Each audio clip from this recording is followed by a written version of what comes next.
Salut à tous, c'est Axel de testmobile.fr. Aujourd'hui, je vous propose de tester le Wiko Sync 5, qui est un des derniers nés de Wiko, avec un écran qu'on va qualifier de grand écran 5 pouces. On va faire un tour rapide sur les specs, le contenu de la boîte, le design, et bien sûr le produit à proprement parler, pour que je vous donne en gros notre avis. Alors, ce qu'il y a à savoir, c'est que sur ce produit-là, comme sur d'autres, on est deux à l'avoir testé. Moi, je le teste pour la vidéo et Alexis le teste pour le test écrit. Donc, il y a des chances qu'on ait des avis peut-être un peu différents sur 2-3 points. Mais globalement, bon, d'après ce que je vais vous dire, je sais ce que je vais vous dire, on a un avis très très proche. Ok, donc le 5, qu'est-ce que c'est en fait? C'est un terminal sous Android, pas de grande surprise chez Wiko. Donc avec un écran 5 pouces de résolution 1280 par 720, ce qui lui donne une densité de pixels de 293, qui est plutôt élevée, on va dire, pour ce genre, pour un appareil de cette gamme. Et du coup, bon, j'introduis le terme gamme et autant vous donner le prix tout de suite, comme ça vous aurez ça en tête quand je vais vous lister les specs. Mais c'est un appareil qui coûte 199 euros nu, 200 euros nu. Donc voilà, à prendre en compte. Il est dual SIM, comme souvent chez Wiko, comme quasiment constamment chez Wiko. On a un processeur quad-core, c'est un processeur Mediatek, comme par exemple sur certains appareils d'Acer. C'est un quad-core à 1 GHz. On a 1 Go de RAM. On a sur le papier 8 Go de mémoire interne, mais en réalité on a moins, et ça fait partie d'un des problèmes. En fait, on a 8 Go sur le papier, mais en fait on a 4 Go de ROM, donc entièrement dédié à tout ce qui est système, et 4 dédiés pour l'utilisateur, encore une fois sur le papier. En réalité, on a un peu moins de 2 Go pour l'utilisateur. Donc sur les 8 que vous verrez peut-être dans les specs, en fait vous en avez moins de 2 pour vous. C'est un vrai problème. Par rapport à ça, vous pouvez mettre une micro SD jusqu'à 32 Go qui est bien sûr pas fournie. Donc je dirais que c'est 200 euros le terminal, rajoutez 20-30 euros pour une micro SD 32 Go, vous serez tranquille. Donc voilà, partez là-dessus, je pense. On a un appareil photo 8 mégapixels avec flash LED juste en dessous, et on a une batterie de 2000 mAh. Ce qui est pas extrêmement élevé par rapport au fait que ce soit un quad-core et un grand écran, etc. On parlera autonomie sur la fin. On va faire un tour sur le design de la bête. Donc c'est pas un appareil au design extrêmement original, hein. Ça ressemble à n'importe quel terminal Wiko. Celui-là il est peut-être un peu plus réussi que certains autres. Ici dans une édition violette, on a des contours ici qui sont en plastique. Bon, tout est en plastique, hein, bien sûr. On a des contours ici qui brillent, ouais, oui, c'est brillant, plastique brillant de cette façon-là. Je trouve que c'est plutôt élégant. Désolé pour les traces de doigts. Donc sur le haut, on a la caméra frontale. En dessous, on a une touche retour. Ouais, vous les voyez pas très très bien. Je vais essayer d'allumer ça. Voilà. Retour, accueil et menu. Sur le bas, on n'a rien à part le micro principal. Sur la gauche, on a la touche de volume. À droite, on-off, verrouillé, déverrouillé. Sur le haut, on a le jack 3.5 et le slot micro SD. Et à l'arrière, on a l'appareil photo 8 mégapixels. Le flash LED, logo Wiko qui brille bien. Et ça, c'est du soft touch en fait avec un petit effet brillant. C'est assez sympa, c'est plutôt fun. Et le haut-parleur sur le bas. Je pense qu'on a fait le tour, hein, là-dessus, c'est assez rapide. C'est un appareil qui est pas qui est pas très épais. J'admets là, j'ai pas les chiffres. Je vais essayer de les choper très rapidement. Il est pas très très épais. Il fait que 10,7 mm d'épaisseur. C'est un peu plus épais que certains terminaux haut de gamme qu'on trouve aujourd'hui, mais là, voilà, on est sur du vraiment moyenne gamme au niveau du prix, mais avec des grosses specs. C'est ça qui est intéressant. Et au-delà de ça, il est léger, hein. C'est un appareil qui pèse 158 grammes. Je pense que pour un 5 pouces, c'est pas mal. Niveau ergonomie en main, c'est bon, c'est pas mal. Il y a un petit truc à noter, c'est que voilà, c'est du plastique, c'est Wiko qui fait ce genre d'appareil, hein. C'est en prix nu, pas très élevé, donc c'est toujours comme ça généralement.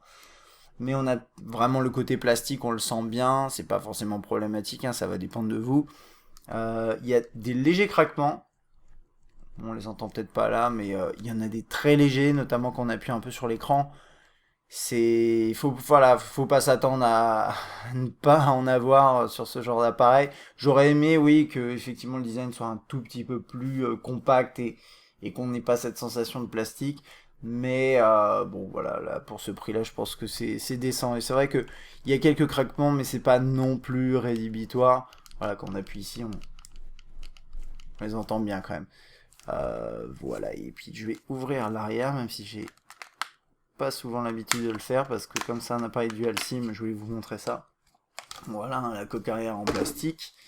Et là, la batterie 2000 mAh. Et ici, les deux slots SIM. Alors, c'est de la mini SIM. Mais... Ouais, c'est de la mini SIM. Alors, a priori, si vous avez de toute façon une nano SIM que vous avez utilisée avec votre iPhone, ça va poser problème. Ce serait bizarre d'ailleurs de passer sur un appareil avec nano SIM à celui-là. Enfin, bon. Et donc, c'est de la mini. Si vous avez une micro... je veux pas dire de bêtises, mais je pense que vous pouvez la faire rentrer. C'est-à-dire que moi j'ai essayé, ça rentre sur le côté, mais je suis pas sûr qu'elle tienne bien. Elle est assez maintenue, mais le mieux c'est de vous acheter des adaptateurs. Faites attention à ce que vous achetez quand même au niveau adaptateur, parce qu'après ça peut se bloquer là-dedans, c'est toujours le problème. Mais bon, regardez un peu ce que vous pouvez trouver. En tout cas, voilà, c'est de la mini. Et là, on a le slot micro SD. Un placement pour la micro SD, qui d'après moi est nécessaire. Puisque quand vous commencez à installer des jeux, mettre de la musique, etc., vous arrivez très très vite à saturation. Là, moi, je l'ai à peine, franchement, je l'ai utilisé une journée, et j'arrive déjà à saturation, je peux pas installer certains jeux. Donc ça, c'est un problème. Et je pense que, ou bien tout à l'heure, je faisais une vidéo pour voir un peu la qualité, et pareil, là, ça s'est bloqué. Donc il y a quand même un souci de mémoire, hein, sur cet appareil. Je pense d'ailleurs c'est le point négatif principal. Juste un petit truc que je voulais vous montrer. C'est par rapport à un autre 5 pouces, donc vous voyez, même taille d'écran. Là on est en très haut de gamme, hein, donc c'est normal, il y a une finition qui est vraiment bien meilleure, mais je voulais juste simplement vous montrer la différence en largeur qu'il peut y avoir, qui est pas énorme en fait. Elle existe, mais elle est pas énorme. Voilà. Il y a quelques millimètres, côté hauteur un peu plus. Ça se voit pas forcément très bien, mais voilà, c'est ça. Donc c'est juste pour vous montrer. En gros, ça c'est un 5 pouces qui à mon avis est pas super optimal. Celui-là est un peu plus large, donc on peut s'attendre à ce que ce soit vraiment désagréable à prendre en main et pas réellement. C'est vrai qu'on a peut-être de plus en plus l'habitude à manipuler des appareils bien larges, mais voilà, du coup celui-là ça passe. Très rapidement sur la boîte, hein, j'ai oublié de vous montrer, mais c'est pas forcément passionnant. On a un petit livret. Et ensuite après, le bloc chargeur. Des écouteurs vraiment standards, hein. C'est pour dire qu'ils ont mis des écouteurs, c'est souvent comme ça d'ailleurs. Je pense qu'il doit y avoir des règles là-dessus, je suis pas sûr. Et le câble USB, micro USB, donc bon, c'est une boîte assez peu fournie, mais je sais pas si on s'attend à plus, hein, parce qu'on achète un appareil à ce prix-là, surtout avec ses specs, c'est ça qui est intéressant. Alors, on va commencer par parler de l'écran. Donc l'écran, comme je vous disais, on a une résolution de 1280 par 720, ça fait une densité de pixels qui est relativement élevée, on est un peu en dessous de 300, et ça fait que finalement, je vais essayer de zoomer un peu pour vous montrer ça, mais il n'y a pas vraiment de souci en termes de lisibilité, les pixels sont pas spécialement visibles, c'est pas excellent, bien sûr, mais c'est largement suffisant et c'est même pas flagrant du tout, quoi. J'ai l'habitude d'utiliser des terminaux avec densité de pixels supérieure, ça m'a pas choqué, donc je trouve que ça c'est plutôt pas mal. Niveau couleur, il s'en sort bien. Je vais essayer de vous montrer ça tout de suite. Ça c'était des photos capturées avec l'appareil. Je sais pas, je vais voir ça. Tac. Bon voilà, niveau couleur, c'est plutôt bon. C'est un poil moins saturé que sur d'autres appareils, notamment sur un Super AMOLED, etc. Mais c'est assez réaliste et c'est ça qui est intéressant. Niveau couleur, ça va. Il y a juste un truc, c'est que les noirs sont absolument pas noirs. Là, on le voit, mais en plus, il y a des reflets avec la fenêtre juste derrière. Mais les noirs sont absolument pas noirs. C'est gris et en plus, l'écran est assez brillant. Du coup, bah, vous avez pas mal de reflets, ce genre de trucs. Visibilité en extérieur, je trouve que c'est pas si mal parce qu'il compense avec une luminosité qui est plutôt décente. Mais vous avez toujours un écran qui est un poil brillant et c'est pas toujours idéal. Autre chose, les angles de vue sont bien gérés, donc je sais pas si je prends n'importe quelle photo. Vous verrez, les couleurs changent quasiment pas quand vous changez d'angle de vue. Il y a une baisse de la luminosité, enfin une altération de la luminosité, mais sinon au niveau des couleurs, à proprement parler, il n'y a pas de problème. Donc c'est pas mal finalement, c'est un écran 5 pouces avec de la place, une résolution décente et une techno d'écran qui est pas forcément... bah, c'est pas la meilleure qu'on ait vue au niveau du rendu, mais c'est tout à fait... enfin, tout à fait acceptable, je trouve. C'est même plutôt bon par rapport à ce type de prix.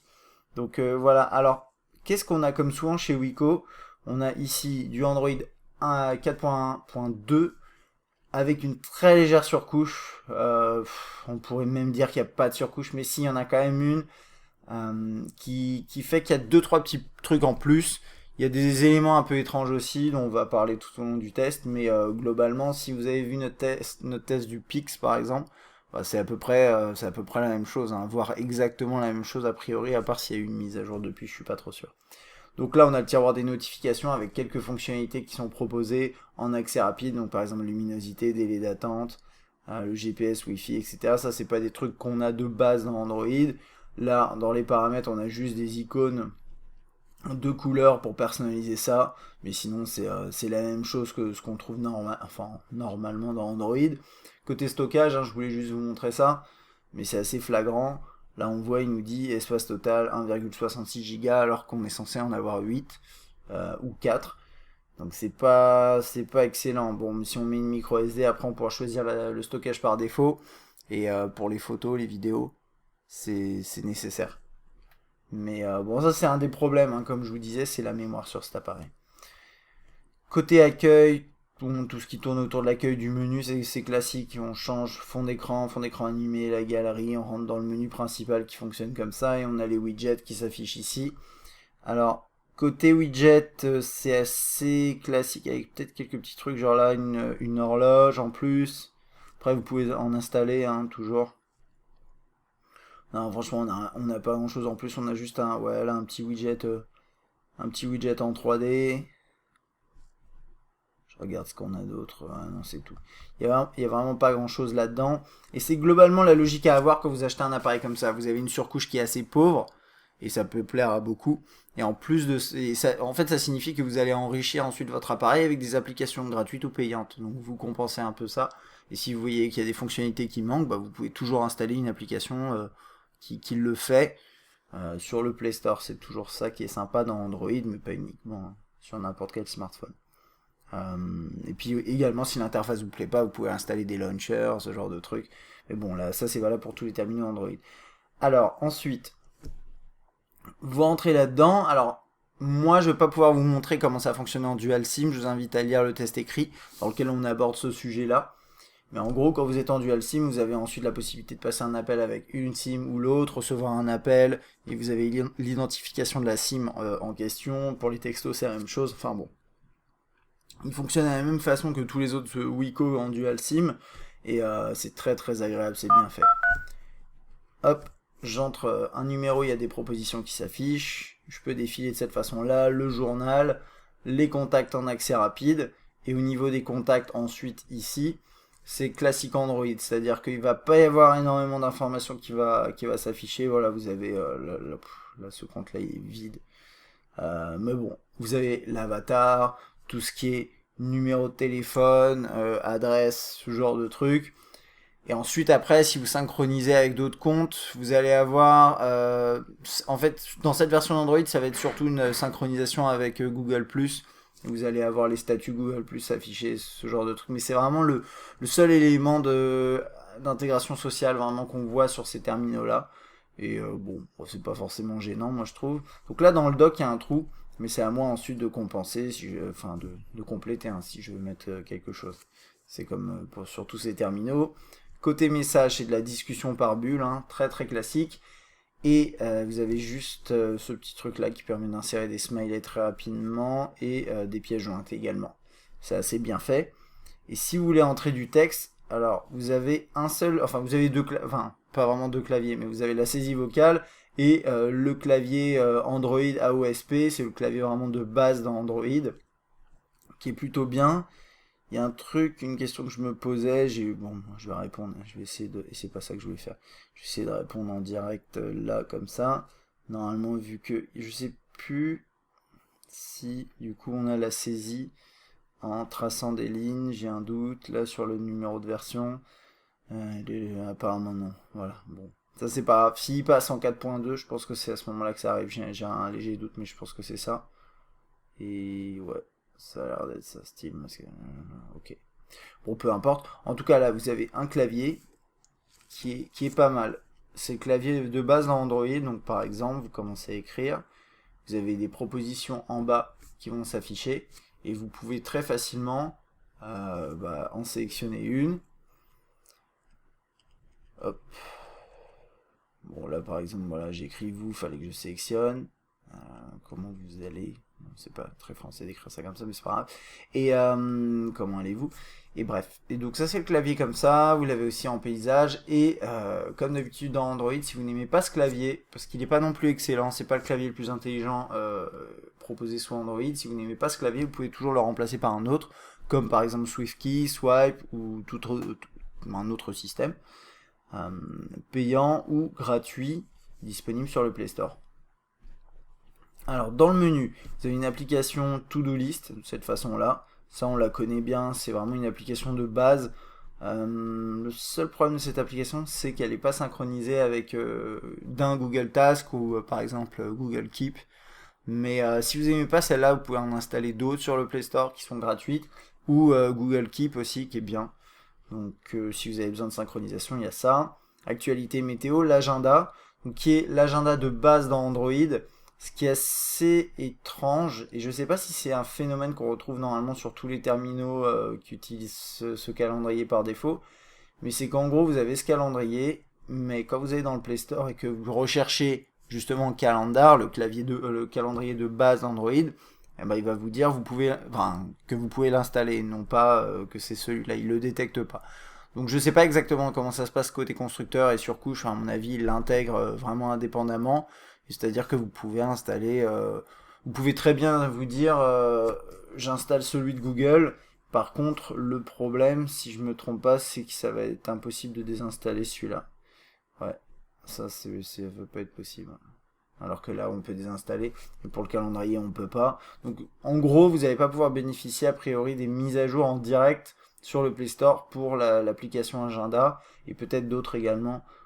Ça c'est bon, c'est un truc un peu bizarre, mais ouais, ça fait partie du package, on va dire. N22, ça c'est une application que j'ai installée. Je veux parler performance, ouais, non, allez, on va quand même garder un ordre, ça serait quand même bien. Hein. Ok, il y a juste ça aussi, c'est une application qui va faciliter l'appairage en sans fil, notamment pour, je sais pas, un clavier ou une souris. L'appareil photo, bon, on passe direct. C'est un des seuls éléments où finalement Wiko a fait des gros changements. Alors, vous voyez le message en anglais qui s'affiche en bas. En fait, il est là juste pour me rappeler qu'il n'y a pas assez de mémoire sur l'appareil, que je vais hélas pas pouvoir capturer de vidéo. Pour les photos, c'est peut-être... Non, même pas. Là, je peux rien capturer parce que j'ai pas assez de mémoire. Et ça, c'est sincèrement, j'ai pris... Bah, là, ça c'est autre chose, mais j'ai pris 5 photos et j'ai essayé de capturer une vidéo, mais au-delà de ça, j'ai transféré quelques DivX et c'est ça qui a posé problème. Voilà, j'ai saturé très rapidement la mémoire et ça c'est problématique, effectivement. Vous pouvez faire le focus au doigt, prenez la photo en appuyant là, lancez une vidéo en appuyant là.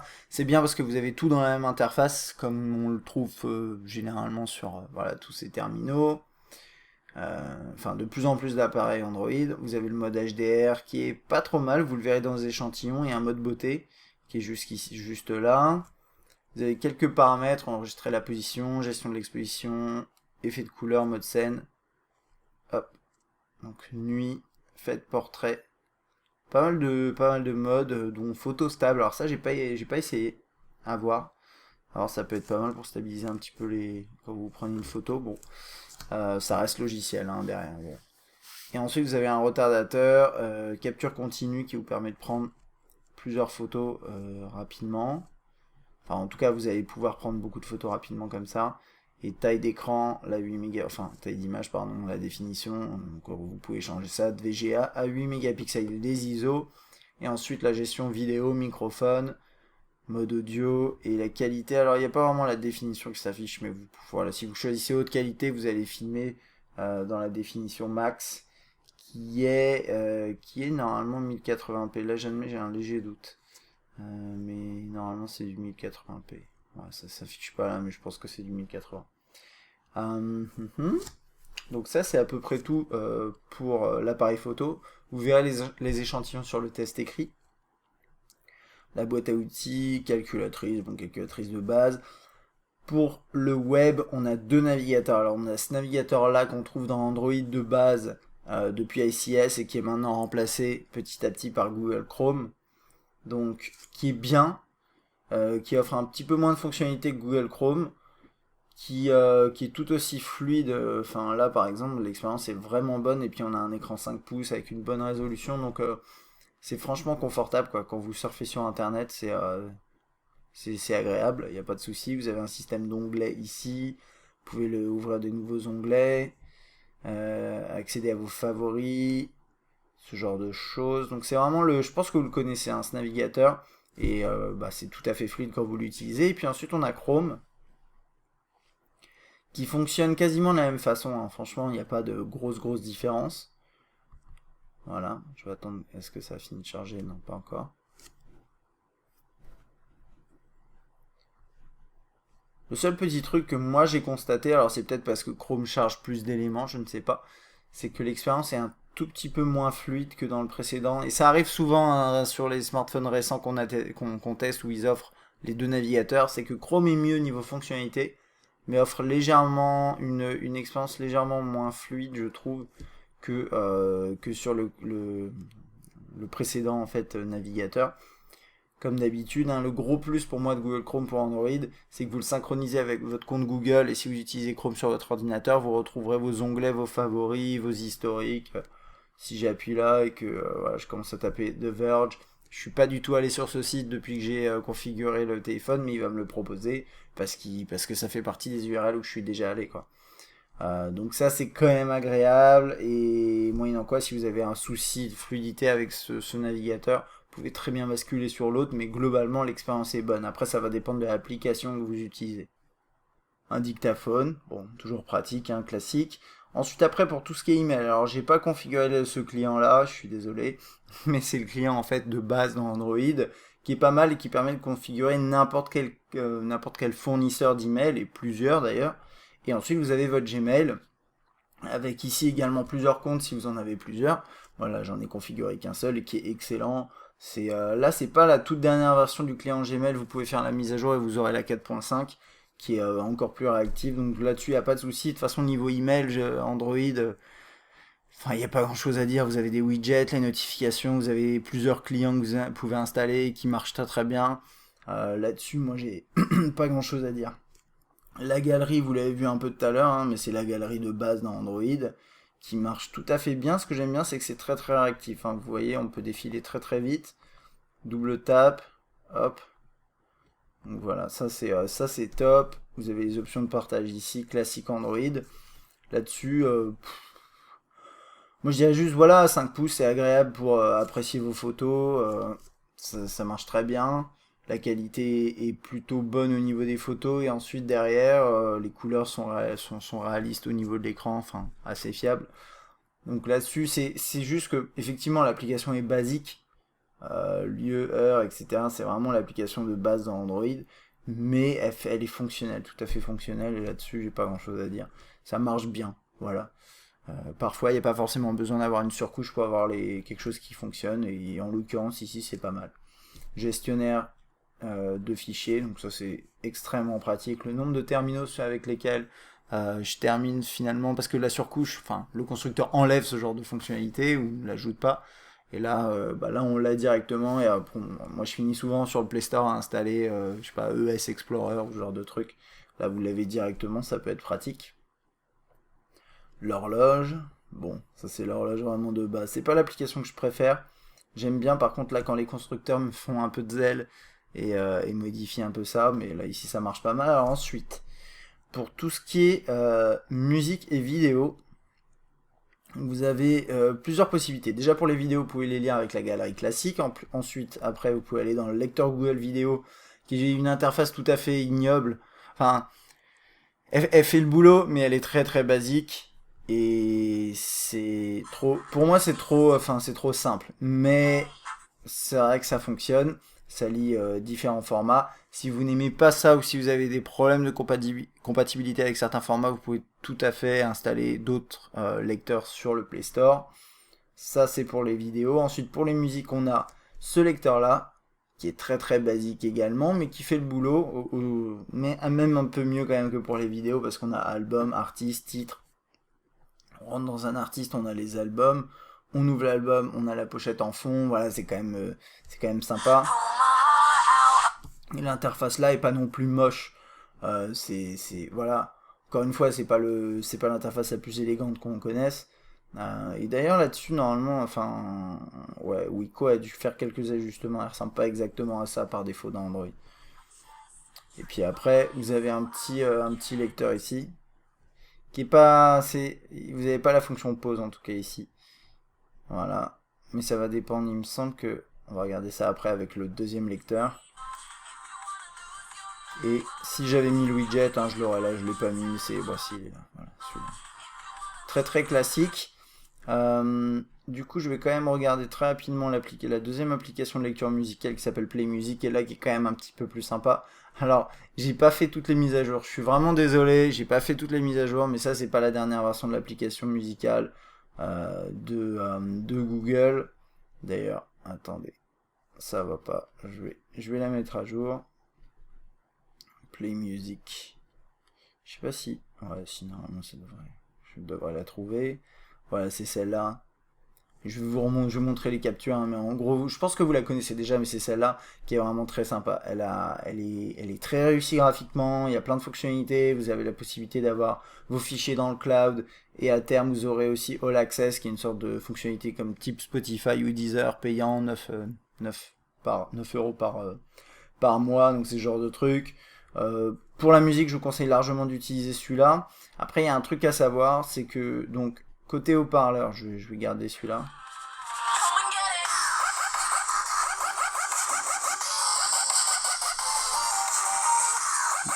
En fait, le son, en soi, la qualité est pas mauvaise, mais ça manque un peu de volume et après, le son, c'est un peu c'est un gros mélange de plein de choses, et c'est vrai que sur les morceaux un peu complexes, vous allez pas entendre tout le détail.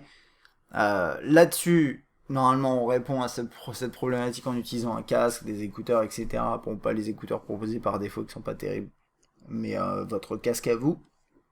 Et là, hélas, comme sur un précédent terminal Wiko, moi j'avais rencontré un petit souci au niveau de la compatibilité avec différents équipements d'écoute audio.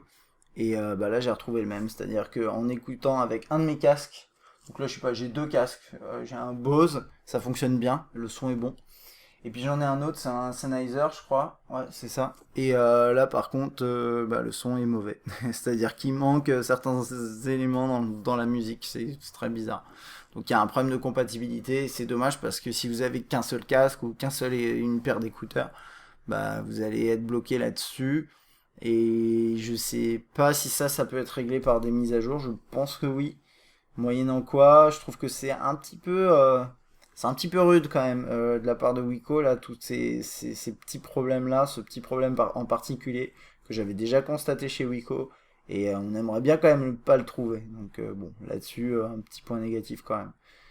Là, c'est un utilitaire de prise de notes assez basique, même très basique. Et ensuite, vous avez Playfilm, Playlibre, donc des applications de Google qui permettent d'accéder à des bibliothèques de livres et de films, et vous pouvez installer des choses gratuites et payantes. C'est marrant de le trouver là, je suis pas sûr qu'on le trouve généralement là, ou bien ça s'appelle pas comme ça. Enfin vous avez Google Talk qui est installé ici, même si ça va être remplacé petit à petit par Hangouts, YouTube, et puis c'est tout. Donc voilà, c'est vraiment rapide. Je vais finir ce petit test qui est assez court par rapport à d'habitude, mais c'est tant mieux, j'ai envie de dire. Donc première chose, par les performances. Sur le papier, en tout cas sur le papier, dans les benches, on est autour de 12 000, 13 000 max. C'est pas excellent, mais c'est quand même pas mal, je trouve, pour un appareil de cette gamme. Ça reste un quad-core, comme la Nexus 7, comme Galaxy Note 2. C'est juste, faut pas oublier que c'est du 1 GHz, c'est pas non plus, la cadence est pas excellente, est pas énorme. Alors là je dis 1 GHz, c'est 1,2 pardon, hein. J'avais dit ça au début du test, j'ai dit 1 parce que j'avais noté sur ma feuille 1 GHz. Je me suis trompé, donc c'est 1,2, bon bref. Donc on a quand même un quad-core 1,2, derrière voilà c'est des perfs similaires à un Nexus 7. Vous allez pouvoir faire tourner énormément de choses sans aucun problème. Moi j'ai essayé plein de jeux, des jeux en 3D. Sur ce type de processeur, ça tourne très bien. Il y a un petit truc, c'est que vous allez rencontrer probablement quelques problèmes de compatibilité parfois. Et donc, ce qui est assez amusant, c'est que Alexis, quand il l'a testé, il y a peut-être une semaine, il avait vu un problème de compatibilité sur un jeu. Je crois que c'était Iron Man. Et moi, maintenant, quand je cherche ce jeu Iron Man, j'ai la possibilité de l'installer. Donc, vous voyez, les choses évoluent vraiment très rapidement. Mediatek, c'est un fabricant qui est de plus en plus adopté, et donc finalement il y a de plus en plus de développeurs et d'éditeurs qui vont s'adapter aussi à ça s'il y a des problèmes de compatibilité. Donc je pense pas qu'aujourd'hui ce soit un souci de choisir un produit avec un chipset qui est un petit peu entre guillemets original, parce qu'il le devient de moins en moins et de plus en plus commun, donc ça c'est plutôt bon. Donc vous avez vu niveau perf, voilà, sur le papier c'est pas si mal. Et après dans les faits, je pense que vous l'avez constaté tout au long de cette vidéo, hein, c'est complètement fluide dans l'interface, les jeux ça tourne très bien. Et dernier point, c'est sur l'autonomie. Alors ça c'est je suis un peu plus mitigé, hein, Alexis aussi d'ailleurs sur son test. On a 2000 mAh, on a un écran quand même 5 pouces, avec pas mal de pixels à gérer, et on le ressent pas mal. Enfin c'est à dire que quand vous allez utiliser de manière assez pousser l'écran, vous allez le sentir, et l'autonomie va descendre très rapidement. Et donc typiquement ça c'est un produit où on termine le test d'autonomie à peu près 30%. En fait ça oscille entre 20 et 30% sur la fin. Voilà, la fin du test, alors que normalement c'est plutôt 35-40. Donc ça c'est pas excellent, mais moyennant quoi, voilà, si vous utilisez pas trop l'écran tout au long de la journée, des jeux, etc., vous allez pouvoir en tirer une grosse journée complète, mais espérez pas beaucoup plus. Voilà, c'est un fait. C'est comme ça sur beaucoup de terminaux aujourd'hui sur le marché. C'est comme ça sur le 5, et c'est pas non plus dérangeant. C'est pas non plus dérangeant. Vraiment, le gros problème, c'est si vous comptez l'utiliser pour jouer très régulièrement dans le train, vous avez des longs trajets, vous regardez des vidéos, machin. Le soir, quand vous allez rentrer à la maison, il y a quand même des chances pour que vous soyez en dessous de 5% et que vous ayez besoin de le recharger dans la soirée, ce qui est un peu dérangeant. Voilà, ça c'est à prendre en compte sur cet appareil-là. Je pense avoir fait à peu près le tour. Concrètement, pour 199€ nus, je pense que c'est un appareil vraiment très intéressant. Certes, il n'y a pas beaucoup de fonctionnalités intégrées, le design est un peu banal, l'autonomie n'est pas excellente. Il y a des trucs comme ça. C'est un appareil globalement moyen sur comment dire, sur la prestation qu'on a au final. Mais quand on met dans le contexte, on a 200€ nus, on a un quad-core, on a un écran 5 pouces. On a une résolution qui est plutôt bonne, un écran qui est bien. Vous avez du Android, quasiment la dernière version, et vous allez pouvoir installer plein d'applications pour enrichir votre terminal. Je pense que si vous avez un forfait sans engagement avec Internet aujourd'hui, et que vous cherchez un appareil relativement puissant en dessous de 300€, franchement, pour un écran de grande taille, le 5, il est quand même très bon par rapport à ça. C'est un excellent rapport qualité-prix.